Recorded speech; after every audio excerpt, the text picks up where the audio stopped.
To all guys once again I am Archana Manandan और आज के इस वीडियो में हम डे 13 कंप्लीट कर रहे हैं। 12 का 12 जो दिन हमने कंप्लीट किया है, 12 वीडियो जो हमने कंप्लीट किया है उसमें एटलीस्ट 2500 क्वेश्चंस का संग्रह है और सारे के सारे क्वेश्चंस काफ़ी इंपॉर्टेंट है। सारे के सारे वीडियोस को आप देख लीजिएगा ज़रूर। बहुत सारे क्वेश्चंस यहाँ से पूछे जाएंगे एग्जामिनेशन हॉल में, और जो क्वेश्चंस नहीं भी आते हैं आपको तो वहाँ एलिमिनेशन में आपको काफ़ी हेल्प मिलेगा। इस वीडियो को कंप्लीट करते हैं और 2 और वीडियो मैं इस सीरीज में लेके आऊँगी, 15 वीडियो एंड प्लस में हर एक सब्जेक्ट का 250 क्वेश्चंस मैं कंप्लीट करके लेके आऊँगी। Current affairs, Bihar current affairs की बात करें तो वो हमने कंप्लीट कर लिया है। बिहार स्टैटिक जीके के 500 क्वेश्चंस या 400 क्वेश्चंस मैं लेकर आऊँगी, बस 2 दिनों में मैं लेकर आ जाऊँगी और सारे के सारे सिलेक्टिव क्वेश्चंस होंगे प्रीवियस ईयर क्वेश्चन के बेस पे। फर्स्ट क्वेश्चन से यहाँ स्टार्ट करते हैं। पहले यहाँ पे हम 2022 क्वेश्चंस जो हैं वो इकोनॉमिक्स के अर्थशास्त्र के देखने वाले हैं। फर्स्ट क्वेश्चन है, जिस कर की अदायगी उसी व्यक्ति द्वारा की जाती है जिस पर वह कानूनी रूप से लगाया जाता है, उसे क्या कहा जाता है? तो उस कर को कहा जाता है प्रत्यक्ष कर। प्रत्यक्ष कर याद रखिएगा। इस टाइप के क्वेश्चंस आते हैं। आयकर, निगम कर, धन कर, संपदा कर, उपहार कर और व्यापार कर व ब्याज कर किस तरह के कर हैं? तो ये सारे के सारे जो है ये प्रत्यक्ष कर हैं। सीमा शुल्क, उत्पाद शुल्क, सेवा कर व केंद्रीय बिक्री कर जो है ये अप्रत्यक्ष कर है। किसी भी देश की घरेलू भौगोलिक सीमा के अंतर्गत एक लेखा वर्ष में सभी उत्पादकों, सामान्य निवासियों तथा गैर निवासियों द्वारा उत्पादित समस्त वस्तुओं एवं सेवाओं के बाजार मूल्य के योग को क्या कहते हैं? तो ये सकल घरेलू उत्पाद कहते हैं। क्वेश्चन नंबर 5 है, महबूब उल हक के सहयोगी कौन थे? तो AK सेन तथा सिंगर हंस थे। ठीक है। मानव विकास सूचकांक की अवधारणा का प्रतिपादन कब किया गया था? तो ये 1990 में किया गया था। मानव विकास सूचकांक में कौन कौन से सूचकांक शामिल किए जाते हैं? तो ये जीवन प्रत्याशा सूचकांक और शिक्षा सूचकांक तथा सकल घरेलू उत्पाद सूचकांक, ये तीनों के तीनों शामिल किए जाते हैं। काफी इंपॉर्टेंट क्वेश्चन है, कितनी बार पूछा जा चुका है डायरेक्टली। आर्थिक समृद्धि दर क्या है? तो ये सकल घरेलू उत्पाद जैसे ग्रॉस डोमेस्टिक प्रोडक्ट में परिवर्तन की दर जो है वो आर्थिक समृद्धि दर है। और आर्थिक विकास दर क्या है? तो ये नेट नेशनल प्रोडक्ट जो है वो निबल राष्ट्रीय उत्पादन में परिवर्तन दर है। भारतीय अर्थव्यवस्था के प्राथमिक क्षेत्र में क्या शामिल है? तो ये कृषि तथा पशुपालन, वन उद्योग तथा लट्ठे बनाना और मछली पालन तथा खनन और खनन जो है ये भारतीय अर्थव्यवस्था के प्राथमिक क्षेत्र में शामिल है। नेक्स्ट है, भारतीय मुद्रा रुपए के प्रतीक चिन्ह का अनुमोदन सरकार ने कब किया था? तो ये 15 जुलाई 2010 में किया था। डाक सामग्री, डाक टिकट और जुडिशियल एवं नॉन जुडिशियल स्टाम्प भारतीय रिजर्व बैंक और भारतीय स्टेट बैंक के चेक, बॉन्ड, NSC, किसान विकास पत्र, पोस्टल ऑर्डर, पोस्ट पासपोर्ट, सुरक्षा दस्तावेज तथा प्रोमिशनरी नोट्स जो है ये सारे के सारे कहाँ छापे जाते हैं? तो ये इंडिया सिक्योरिटी प्रेस में छापे जाते हैं। इंडिया सिक्योरिटी प्रेस कहाँ स्थित है? तो ये नासिक रोड महाराष्ट्र में है। 5, 10, 50, 100, 500 तथा 1000 रुपये के बैंक नोट कहाँ छापे जाते हैं? तो करेंसी प्रेस नोट नासिक में छापे जाते हैं। सिक्योरिटी पेपर मिल कहाँ स्थित है? होशंगाबाद मध्य प्रदेश में। और कोणार्क में स्थित सूर्य देव मंदिर के संस्थापक कौन थे? सॉरी, ये यहाँ से आपका स्टार्ट हो जाता है हिस्ट्री का क्वेश्चन। हिस्ट्री का क्वेश्चन नहीं, कुछ क्वेश्चंस यहाँ पे डायरेक्टली हमने प्रीवियस ईयर क्वेश्चंस जो बार बार पूछे जा रहे हैं वो यहाँ पे इंक्लूड किया है, आप उसको रिवाइज कर लीजिएगा। कोणार्क में स्थित सूर्यदेव मंदिर के संस्थापक कौन है? तो ये नरसिंह वन है। ब्लैक पगोडा कहाँ स्थित है? कोणार्क में है। अलवर के संस्थापक कौन थे? अजय पाल थे। किस शासक के दरबार में जैन आचार्य हेमचंद्र को संरक्षण मिला था? तो ये जय सिंह सिद्ध राज के दरबार में। और किसने भूमि मापने के लिए गजे सिकंदरी को प्रचलित किया था? तो सिकंदर लोदी ने।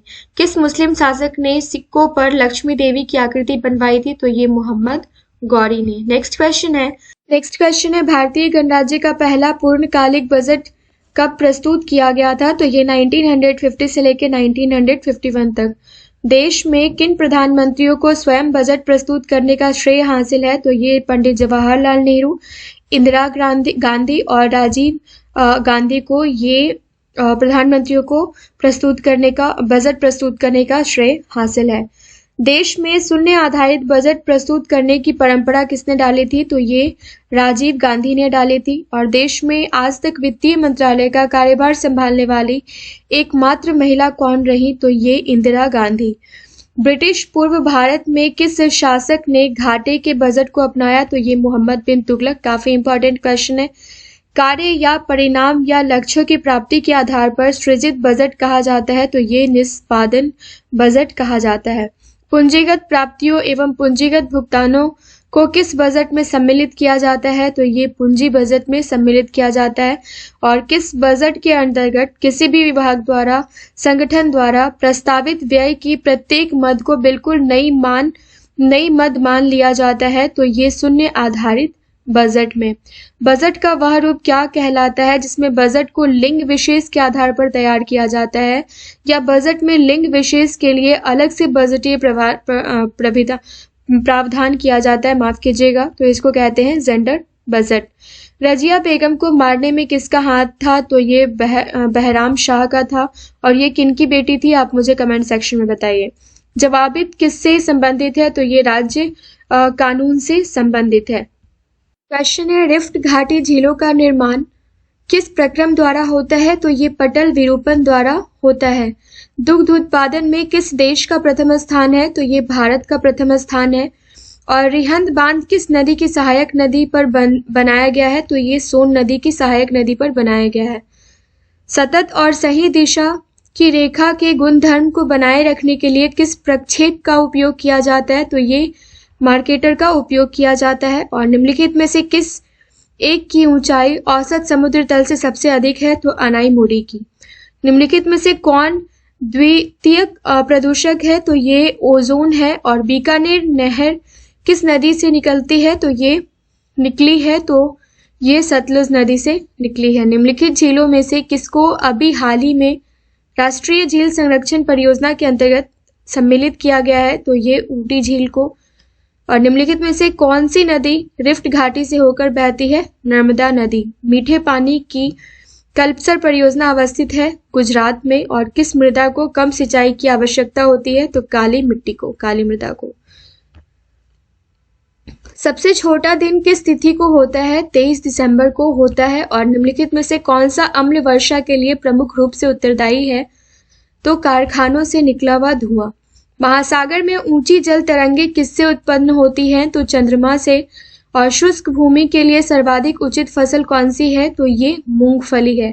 भारत की जनसंख्या वृद्धि के इतिहास में कौन सा वर्ष महाविभाजन का वर्ष कहलाता है? काफी इंपॉर्टेंट क्वेश्चन है फ्रेंड्स। 1921। भारत में सबसे अधिक कॉफी उत्पन्न करने वाला राज्य कौन सा है? कर्नाटक। काफी इंपॉर्टेंट क्वेश्चन है। भारत का कौन सा राज्य सर्वाधिक अभ्रक उत्पादन करता है? ये बिहार राज्य है। और अंडमान निकोबार द्वीप समूह में द्वीपों की संख्या कितनी है? तो ये टोटल 250। संख्या के दृष्टिकोण से झारखंड की सबसे बड़ी जनजाति कौन सी है? तो ये गोंड और संथाल में हमेशा कंफ्यूजन होता है, संथाल है। और निम्न में से नर्मदा नदी का उद्गम स्थल क्या है? तो ये उद्गम स्थल है अमरकंटक। नेक्स्ट स्लाइड है हमारा, ब्यूनस आयर्स निम्नलिखित में से किस लिए प्रसिद्ध है? तो ये डेयरी पदार्थ व मांस के लिए प्रसिद्ध है। जलयान निर्माण में सबसे प्रथम स्थान रखने वाला एशियाई देश कौन सा है? तो ये जापान है। और भारत के किस राज्य में देश की 25% भैंसें पाली जाती हैं? तो ये यूपी में। कश्मीर को शेष भारत से जोड़ने वाला दर्रा कौन सा है? बनिहाल। थार मरुस्थल में सबसे बड़ी खारे पानी की झील कौन सी है? तो ये सांभर झील है। और हमारी आकाश गंगा की आकृति किस प्रकार की है? स्पाइरल। फ्रेंड्स, अगर कोई क्वेश्चन रिपीट हो जाता है ना, तो प्लीज़ उसके लिए मैं माफ़ी चाहूँगी। आप उस क्वेश्चन को रिवीजन के तौर पर ले लीजिएगा, क्योंकि इतने सारे क्वेश्चंस रोज़ रोज़ सेट करना, तो कहीं ना कहीं ऐसा लगता है कि ये क्वेश्चन पढ़ा तो हुआ है, क्योंकि बहुत बार हम क्वेश्चंस को सेट करते करते बहुत बार उस क्वेश्चन को देखते हैं, कंफ्यूजन हो जाता है कि हमने डाला है कि नहीं डाला है, और इजी इंपॉर्टेंट क्वेश्चन होता है तो वो हमें इंक्लूड करना पड़ता है। सो मैं माफ़ी चाहूँगी उसके लिए, आप प्लीज़ उसको रिविजन के तौर पर ले लीजिएगा। भारत में ताजे जल की सबसे बड़ी झील कौन सी है? तो ये कौन सी झील है? ये वूलर झील है। भारत में सबसे बड़ा पश्चिमी पट्टन कहाँ है? तो ये मुंबई में है। और भारत में उष्णकटिबंधीय सदाबहार वन कहाँ पाए जाते हैं? तो ये केरल में पाए जाते हैं। काली मिट्टी किस फसल के लिए सर्वाधिक उपयुक्त है? कपास के लिए। और सबसे ज्यादा पाई कहाँ जाती है? तो ये महाराष्ट्र में। मुग्ध मेखला क्या है? एक मंदाकिनी है। दुग्ध मेखला, माफ कीजिएगा। नेक्स्ट क्वेश्चन है, भारत में ज्वारीय ऊर्जा की सर्वाधिक संभावनाएं कहाँ हैं? तो भावनगर, गुजरात में। और भारत के कुछ क्षेत्रफल में वनों का क्षेत्रफल कितना है? तो कुल क्षेत्रफल में तो ये 22% है। ऑस्ट्रेलिया में स्थित कालगुरली किसके लिए विख्यात है? तो ये स्वर्ण उत्पादन के लिए विख्यात है। और मध्य प्रदेश में कोरबा किस खनिज के लिए जाना जाता है? तो ये एल्यूमिनियम उद्योग के लिए जाना जाता है। संसार की सर्व महत्वपूर्ण जहाजी नहर कौन सी है? तो ये स्वेज नहर है। और भारत के किस राज्य का समुद्री तट सबसे लंबा है? ये गुजरात का है। ज्वार भाटा सामान्यतः 24 घंटे में कितनी बार आता है? तो ये एक बार आता है। और निम्नलिखित में से कौन सी नदी भूमध्य रेखा को 2 बार काटती है? तो ये कांगो नदी काटती है। भारत का वह कौन सा एकमात्र राज्य है जहां कहवा उगाया जाता है? कर्नाटक। आई थिंक ये रिपीटेड क्वेश्चन है। इंडिया शब्द की व्युत्पत्ति किस नदी के नाम पर हुई है? तो ये सिंधु नदी के नाम पर हुई है। नेक्स्ट क्वेश्चन है, भारत की तटरेखा की कुल लंबाई लगभग कितनी है? तो ये 8000 किलोमीटर है। और निम्नलिखित में से कौन सा बादल, ये भी रिपीटेड क्वेश्चन है तो आप इसको रिवीजन के तौर पर ले लीजिएगा। शेवाराय पहाड़ियाँ कहाँ स्थित है? तो ये तमिलनाडु में स्थित है। और भारत के निम्नलिखित राज्यों में से किस एक का जनसंख्या घनत्व सबसे कम है? अरुणाचल प्रदेश का। लक्षद्वीप में कुल कितने द्वीप हैं? 37 है। और भारत में सर्वाधिक गेहूं उत्पादक राज्य कौन सा है? यूपी। पूरे वर्ल्ड में आधे से अधिक जनसंख्या जो है वो किस खाद्य पदार्थ पर निर्भर है? चलिए मैं ही बता देती हूँ, राइस पर। भारत के किस राज्य में सर्वाधिक जनसंख्या घनत्व पाया जाता है? तो ये पाया जाता है पश्चिम बंगाल में। त्रिवेणी नहर में किस नदी से पानी आता है? गंडक नदी से पानी आता है। जमशेदपुर किस नदी के किनारे अवस्थित है? स्वर्णरेखा नदी के किनारे अवस्थित है। मणिपुर का अधिकांश धरातल पर्वतीय है। और भारत में निम्न में से किस राज्य में सर्वाधिक ग्रामीण साक्षरता पाई जाती है? तो ये गोवा में पाई जाती है। नेक्स्ट क्वेश्चन है, दक्षिण गोलार्ध में वर्ष का सबसे छोटा दिन कौन सा है? तो ये 21 जून है। दिसंबर को सूर्य ठीक किस रेखा के ऊपर होता है? तो 21 दिसंबर को तो ये मकर रेखा के ऊपर होता है। वे हवाएं जो ऋतु के अनुसार अपना दिशा बदल लेती हैं उन्हें क्या कहते हैं? तो ये द्वितीयक पवनें कहते हैं और पवन कहते हैं। किस ग्रह को जल ग्रह अथवा नीला ग्रह कहा जाता है? तो ये ऑब्वियसली पृथ्वी को कहा जाता है। कौन सा महासागर पृथ्वी का 1/3 भाग घेरता है? तो ये प्रशांत महासागर घेरता है। किस महासागर की आकृति अंग्रेजी भाषा के अक्षर एस की आकृति से मिलती है? तो ये अटलांटिक महासागर की, याद रखिएगा, इंपॉर्टेंट क्वेश्चन हो सकता है। और किस विश्व प्रसिद्ध विद्वान को आधुनिक मानव भूगोल का जनक कहा जाता है? तो ये फ्रेडरिक रैटजेल को कहा जाता है। विश्व के किस देश में अनुमानतः संसार का सबसे बड़ा लौह अयस्क का भंडार है? तो रूस में। और संसार की लगभग आधी जनसंख्या का मुख्य भोजन क्या है? चलिए ये क्वेश्चन तो यहाँ पे है ही, चावल। नेक्स्ट क्वेश्चन है, भारत में निम्नलिखित में से किस प्रकार का वर्ण सर्वाधिक वृहद क्षेत्र में पाया जाता है? तो ये उष्णकटिबंधीय आर्द्र पर्णपाती वन पाया जाता है। सिक्किम से गुजरने वाला अक्षांश निम्नलिखित में से किस एक से भी होकर गुजरता है? तो ये राजस्थान से। हिमाचल प्रदेश से होकर बहने वाली नदियां कौन कौन सी हैं? इंपॉर्टेंट क्वेश्चन है। व्यास, चिनाब, रावी, सतलुज और यमुना। निम्नलिखित में से कौन सा एक हिमालयी वनों का वृक्ष नहीं है? तो आबनूस जो है ये हिमालयी वनों का वृक्ष नहीं है। और निम्नलिखित मृदा प्रकारों में से किसमें अन्य की अपेक्षा उच्च मृतिका अंश होता है? तो ये वर्टिसॉल में होता है। और स्टेल स्थलाकृत का निर्माण निम्नलिखित में से किस प्रक्रम द्वारा होता है? ये सागरीय लहरों द्वारा होता है। शीतोष्ण प्रदेश में लकड़ी काटना एक महत्वपूर्ण व्यवसाय है, क्यों? ये आसान परिवहन है इसलिए। और जलवासु पशु चारण किन क्षेत्रों में व्यवहार में है? तो ये मौसमी शुष्क क्षेत्रों में व्यवहार में है। भुजबास प्रदेश में लोहा इस्पात उद्योग के व्यापक रूप से संकेंद्रित होने के क्या कारण हैं? तो ये कोयला की उपलब्धता है।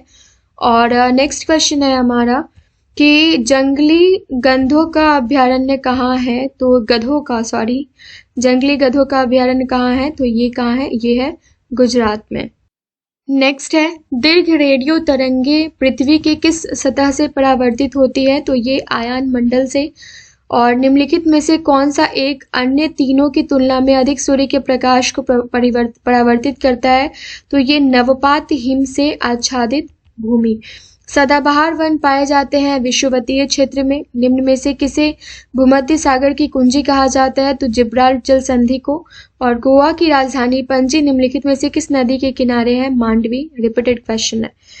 निम्नलिखित में से कौन सा सीमेंट कारखाना हरियाणा राज्य में स्थित है, डालमिया दादरी और कांगला लाहौल तथा स्पीति घाटियां किस हिमालय में स्थित है, तो ये पंजाब हिमालय में स्थित है। काराकोरम पर्वत श्रेणी जो जम्मू एवं कश्मीर राज्य में स्थित है, उसका पूर्व नाम क्या है, तो ये कृष्णगिरी इसका पूर्व नाम है। किसी स्थान पर ताप, वर्षा तथा हवा के दबाव की किसी निश्चित समय पर दशा को क्या कहते हैं, तो ये कहते हैं मौसम। ग्लोब पर कुल अक्षांश रेखाओं की संख्या कितनी है, तो ये 181 है। हमारी पृथ्वी कितने देशांतरों में बटी हुई है, तो ये टोटल 360 देशांतरों में बटी हुई है। नेक्स्ट है, प्राइमेटों में आधुनिक मानव का निकटतम संबंधी कौन है, तो ये है गोरिल्ला। और पांडा भी उसी कुल का है जिसका भालू है। कौन अंडे देता है और सीधे बच्चे नहीं देता, तो ये एकिडीना। और किस सर्प का भोज्य मुख्य रूप से अन्य सर्प है, तो ये नागराज का। ओके, नेक्स्ट क्वेश्चन है, तालाबों और कुओं में किसको छोड़ने से मच्छरों को नियंत्रित रखने में मदद मिलती है, तो ये गैम्बूसिया को। गैम्बूसिया मछली की एक प्रजाति है। और फ्रेंड्स मैं बताना चाहूंगी कि ये सारे के सारे क्वेश्चंस जो है ना, ये प्रीवियस ईयर में पूछे गए क्वेश्चंस हैं, तो एक बार ध्यान से देखिएगा। मधुमक्खी में पुमम धूप ड्रोन जिसको कहते हैं, ठीक है, उसको होते हैं, तो ये जननक्षम नर होते हैं। और कपोत दुग्ध उत्पन्न करता है, तो ये जो है ये पक्षी उत्पन्न करता है। कौन सा भाग हाथी के गजदंत के रूप में बदलता है, तो दूसरा कृंतक। ये इंपॉर्टेंट क्वेश्चन है। डार्विन फिचिंग का प्रयोग किस समूह के लिए किया जाता है, तो ये पक्षियों के लिए किया जाता है। विलोपन की कगार पर सर्वाधिक संकटापन्न एशिया का शीर्ष परभक्षी कौन है, तो ये ढोल है। और नेक्स्ट है, विभिन्न जातियों के एक्स सीटू संरक्षण के लिए निम्नलिखित में से कौन सा उद्दिष्ट है, तो ये जर्म प्लाज्म बैंक है। इससे मुझे एक क्वेश्चन और याद आया कि जो भी स्पेसीज जो है वो पूरे खत्म होने की कगार पे है, वो पूरा लास्ट स्टेज पे आप बोल सकते हैं, तो उसको रेड जोन में, रेड बुक में इसको लिखा जाता है, रेड जोन में इसको रखा जाता है। नेक्स्ट क्वेश्चन है, कपूर को किस विधि द्वारा शुद्ध किया जाता है, तो ये ऊर्ध्वपातन विधि द्वारा। मेंडलीफ की आवर्त सारणी में तत्वों के वर्गीकरण का आधार क्या है, तो ये परमाणु द्रव्यमान। किस खनिज से रेडियम प्राप्त किया जाता है, पिच ब्लेंड से। फोटोग्राफी में उपयोगी यौगिक तत्व कौन सा है, सिल्वर ब्रोमाइड। भारत में मीथेन गैस का एक सबसे बड़ा स्रोत क्या है, तो ये धान का खेत है। और भोजन का ऊर्जा में परिवर्तन कोशिका के किस भाग में होता है, तो ये माइटोकॉन्ड्रिया, जिसको power house of the cell भी आप कहते हैं। कोशिका सिद्धांत का प्रतिपादन किस वैज्ञानिक ने किया था, तो स्लाइडेन और स्वान ने किया था। और यूरेसिल किस में पाया जाता है, तो आरएनए में पाया जाता है, ठीक है। और इलेक्ट्रॉन माइक्रोस्कोप में प्रकाश का स्रोत क्या है, तो ये इलेक्ट्रॉन की किरणें। पेप्टाइड बंध किसके बीच में उपस्थित होते हैं, तो ये अमीनो अम्ल के बीच में उपस्थित होते हैं। ट्रांसफार्मर प्रयुक्त होते हैं एसी वोल्टेज का उपचयन या अपचयन करने के लिए। और कौन सा उत्तक द्वितीयक वृद्धि के लिए जिम्मेदार होता है, तो ये कैम्बियम होता है। नेक्स्ट क्वेश्चन है, शिवाजी को पहाड़ी चूहा व साहसी डाकू किसने कहा था, तो ये औरंगजेब ने कहा था। शिवाजी औरंगजेब के दरबार में आगरा कब उपस्थित हुए, तो ये 1666 ईस्वी में। मराठा शासन को किसने सरल और कारगर बनाया, तो ये बालाजी विश्वनाथ ने। और शिवाजी का अंतिम सैन्य अभियान कौन सा था, कर्नाटक अभियान था। शिवाजी के अष्टप्रधान का जो सदस्य विदेशी मामलों की देखरेख करता था, इंपॉर्टेंट क्वेश्चन है, प्लीज इसको नोट डाउन कर लीजिएगा, उसे क्या कहा जाता था, उसे सुमंत कहा जाता था। मराठा शासन में सर ए नौबत का क्या अर्थ था सेनापति? और शिवाजी के दरबार में मुख्य भाषा जो अगर आपसे पूछा जाए तो ये मराठी था। किस मराठा सरदार ने 1758 से 1759 में पंजाब पर विजय प्राप्त किया? तो ये रघुनाथ राव ने। और किस मराठा सरदार ने सेना का गठन यूरोपीय ढंग से किया? महदाजी सिंधिया ने। शिवाजी से लड़ने के लिए जयसिंह को किस मुगल शासक ने भेजा था? तो औरंगजेब ने भेजा था। और शिवाजी का राज्याभिषेक हुआ था तो 1674 में। शिवाजी की आय का मुख्य साधन क्या था? तो ये चौथ, एक प्रकार का कर था। नेक्स्ट क्वेश्चन है, अलाउद्दीन के आक्रमण के समय देवगिरी के शासक कौन थे? रामचंद्र देव। काफी इंपॉर्टेंट क्वेश्चन है, बहुत बार रिपीटेड क्वेश्चन है ये। और सल्तनत काल में भू राजस्व का सर्वोच्च ग्रामीण अधिकारी कौन था? मलिक। अब आपसे पूछा जा सकता है कि ये मलिक वर्ड जो है ये किसको डिनोट करता है? तो सल्तनत काल में भू राजस्व का सर्वोच्च ग्रामीण अधिकारी को ये मलिक वर्ड डिनोट करता है। तैमूर लंग ने भारत पर आक्रमण कब किया था? तो ये 1398 ईस्वी में। और किस सुल्तान के दरबार में सबसे अधिक गुलाम थे? बलबन के दरबार में। किस सुल्तान ने बेरोजगारों को रोजगार दिया था? तो ये फिरोज शाह तुगलक, सबसे ज्यादा इन्होंने दिया था। और किस शासक को भारत के इतिहास में बुद्धिमान पागल शासक कहा जाता है? मोहम्मद बिन तुगलक को। सबसे ज्यादा बुद्धिमान था बट सबसे ज्यादा पागलों वाली हरकतें यही करता था। कौन सा शासक अपनी राजधानी दिल्ली से दौलताबाद ले गया? तो ये मोहम्मद बिन तुगलक। और तुगलकनामा की रचना किसने की थी? अमीर खुसरो ने की थी। अमीर खुसरो ने किस भाषा के विकास में अग्रणी भूमिका निभाई थी? तो ये खड़ी बोली में अग्रणी भूमिका निभाई थी। और उसके बाद देखते हैं कौन सा शासक दान दक्षिणा में अधिक विश्वास रखता था और तथा उसने दीवाने खैरात नामक विभाग की स्थापना की थी। तो ये कौन था? ये था Firoz Shah Tughlaq. Just a minute friends. Okay. किस संगीत यंत्र को हिंदू मुस्लिम गान का सर्वश्रेष्ठ यंत्र माना जाता है? सितार को। और संगीत की हिंदुस्तानी शैली के जन्मदाता कौन है? तो ये अमीर खुसरो है। नेक्स्ट क्वेश्चन है, संगीत की कव्वाली शैली के जन्मदाता कौन है? अमीर खुसरो ही है। और अनुकूल परिस्थितियां होने पर भी गुलाम वंश के शासक अपने साम्राज्य का विस्तार क्यों नहीं कर पाए? तो ये मंगोलों के आक्रमण के भय होने के कारण। किस शासक को द्वितीय सिकंदर अथवा सिकंदर सानी कहा जाता है? अलाउद्दीन खिलजी को कहा जाता है। सिक्कों पर खलीफा का नायाब किस सुल्तान को माना जाता है? फिरोज शाह तुगलक को। 2.5 दिन का झोपड़ा नामक मस्जिद किस शासक ने बनवाया था? कुतुबुद्दीन ऐबक ने। ये किसी न किसी सेट में फिर से क्वेश्चन रिपीट हो गया ये। कौन सा शासक स्वयं को ईश्वर का अभिशाप कहता था? तो ये चंगेज खां कहता था। ओके, इंपॉर्टेंट है। मध्यकालीन भारतीय राजाओं के संदर्भ में फिरोज शाह तुगलक के शासन की विशेषता क्या थी? तो ये गुलामों के लिए अलग विभाग, दीवाने बंदिगान की स्थापना। ठीक है। किस शासक ने सैनिकों को भू अनुदान के स्थान पर नगद वेतन देने की प्रथा चलाई थी? तो अलाउद्दीन खिलजी ने। इंपॉर्टेंट क्वेश्चन है। अलाउद्दीन खिलजी का दरबारी कवि कौन था? अमीर खुसरो। किस शासक ने अपना उपनाम अबुल मजहिद रख दिया था? तो मोहम्मद बिन तुगलक ने। मोहम्मद बिन तुगलक की मृत्यु कहाँ हुई थी? तो ये थत्ता में हुई थी। नेक्स्ट क्वेश्चन है, मोहम्मद गजनवी ने गुजरात के प्रसिद्ध सोमनाथ मंदिर को कब लूटा था? तो यहाँ पे थोड़ा करेक्शन कर लीजिए क्योंकि ये मिस्टेक है। यहाँ पे 1024 से 1025 ईस्वी में लूटा था। और मैं आपको बता दूं कि 5000 साथियों के साथ इसने मोहम्मद गजनवी ने सोमनाथ मंदिर पर आक्रमण किया था। संपत्ति को लूटा ही था और साथ में इसको पूरी तरीके से नष्ट भी कर दिया था। और यहाँ इसकी रक्षा के लिए श्रद्धा पूर्ण निहत्थे लोग काफी सारे जो खड़े थे, उन सारे लोगों को, हजारों लोगों को इसने मार गिराया था। सोमनाथ मंदिर पर मोहम्मद गजनवी के आक्रमण के समय गुजरात का शासक कौन था? तो ये भीमदेव वन था, प्रथम था। किस नाटक के कुछ अंश 2.5 दिन का झोपड़ा नामक मस्जिद पर लिखे गए हैं? तो हरि केली के। और रानी पद्मिनी का नाम खिलजी के चित्तौड़ विजय से जोड़ा जाता है। रानी पद्मिनी किसकी पत्नी थी? राणा रतन सिंह की। विक्रमशिला विश्वविद्यालय की स्थापना धर्मपाल ने की थी।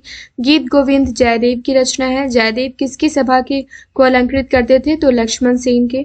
और किसने सोमपुर महाविहार का निर्माण कराया? तो ये धर्मपाल ने करवाया था। भारत पर सर्वप्रथम अरब आक्रमण किसने किया था? तो ये मोहम्मद बिन कासिम ने किया था। जगन्नाथ मंदिर किस राज्य में है? ओडिशा राज्य में है। और दिल्ली का वह सुल्तान जिसने भारत में नहरों का जाल बिछाया कौन था?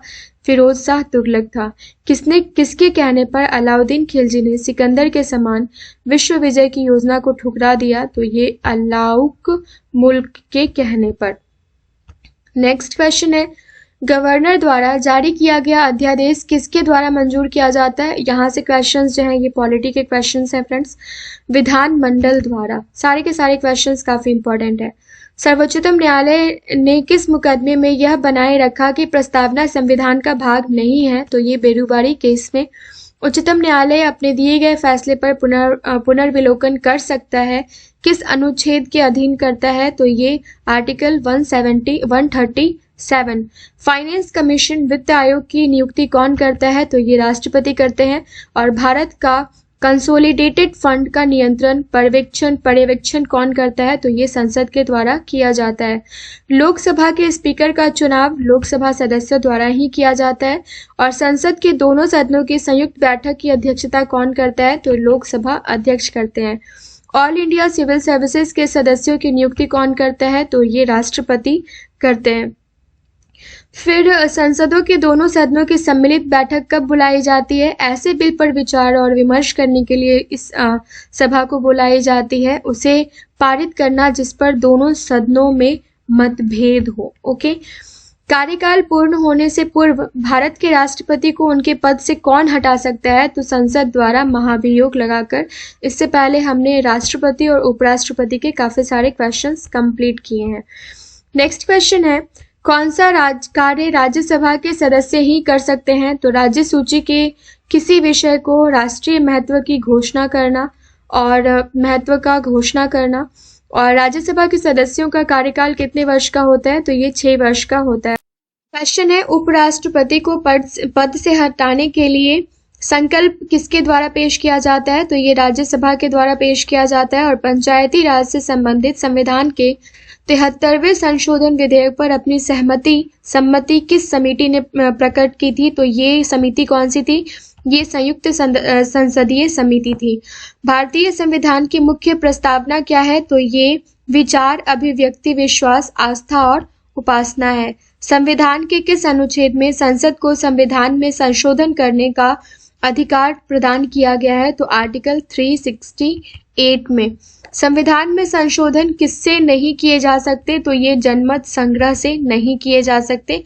और राज्यसभा को अस्थायी सदन क्यों कहा जाता है? क्योंकि इसे कभी भी भंग नहीं किया जा सकता। और आपको पता है 30 इयर्स इसका जो इसके सदस्यों का मिनिमम जो एज का लिमिटेशन है वो है। और उसके बाद 6 साल का इसका कार्यकाल होता है। लोकसभा का 5 साल का कार्यकाल होता है। जुलाई 1946 में बनी संविधान सभा कॉन्स्टिट्यूएंट असेंबली के सदस्यों में कौन नहीं था? तो ये कौन नहीं थे? महात्मा गांधी नहीं थे। 2 या 2 से अधिक राज्यों एवं या संघीय प्रदेश के लिए एक सामान्य उच्च न्यायालय की स्थापना किसके द्वारा की जा सकती है? तो ये संसद द्वारा कानून बनाकर किया जा सकता है। कौन भारत के संविधान निर्मात्री सभा में संवैधानिक सलाहकार थे? बहुत ही इजी क्वेश्चन है, BN राव। क्वेश्चन है, मौलिक अधिकारों में संशोधन करने के लिए कौन सक्षम है? तो ये संसद है। और राज्यसभा की सदस्यता के लिए न्यूनतम आयु सीमा क्या है? 30 इयर्स। गवर्नर द्वारा जारी किया गया अध्यादेश किसके द्वारा मंजूर किया जाता है? तो ये विधानमंडल के द्वारा मंजूर किया जाता है। सर्वोच्च न्यायालय ने किस मुकदमे में यह बनाए रखा कि प्रस्तावना संविधान का भाग नहीं है? तो बेरुबारी मुकदमा में। उच्चतम न्यायालय अपने दिए गए फैसले पर पुनर्विलोकन किस अनुच्छेद के अधीन करता है? तो 137। फाइनेंस कमीशन की नियुक्ति कौन करता है? राष्ट्रपति। और ये क्वेश्चन आप कट कर दीजिए, बहुत बार हम इस पर डिस्कशन कर चुके हैं। गवर्नर की नियुक्ति राष्ट्रपति के द्वारा होती है। और ये सारी चीज़ें, ये सारे क्वेश्चंस जो हैं ये रिपीटेड क्वेश्चन है, तो सॉरी ये 5-6 क्वेश्चंस के लिए मैं माफ़ी चाहूँगी। ये था आज का हमारा सेट। और टोटल हमने इसमें अप्रॉक्स टोटल हमने इसमें अगर बात की जाए तो आज 200 क्वेश्चंस कवर किए हैं, ये रिपीटेड क्वेश्चंस को छोड़कर। मिलते हैं नेक्स्ट वीडियो में। वन बाय वन सारे सब्जेक्ट के वीडियोस में डाल ही रही हूँ फ्रेंड्स। अगर कोई भी कमी नज़र आती है तो प्लीज़ मुझे कमेंट सेक्शन में कमेंट करके बताइए। और हाँ, अगर मेरी मेहनत पसंद आ रही है, चैनल पे जो भी वीडियोस मैं आपके लिए डाल रही हूँ वो पसंद आ रहा है, वो फ्रूटफुल है, तो मेरे चैनल को लाइक एंड सब्सक्राइब करना ना भूलिए। साथ ही साथ आप किसी भी प्लेटफॉर्म पे इसको शेयर कर सकते हैं। A9 एजुकेशन फैमिली से बने रहने के लिए थैंक यू सो मच।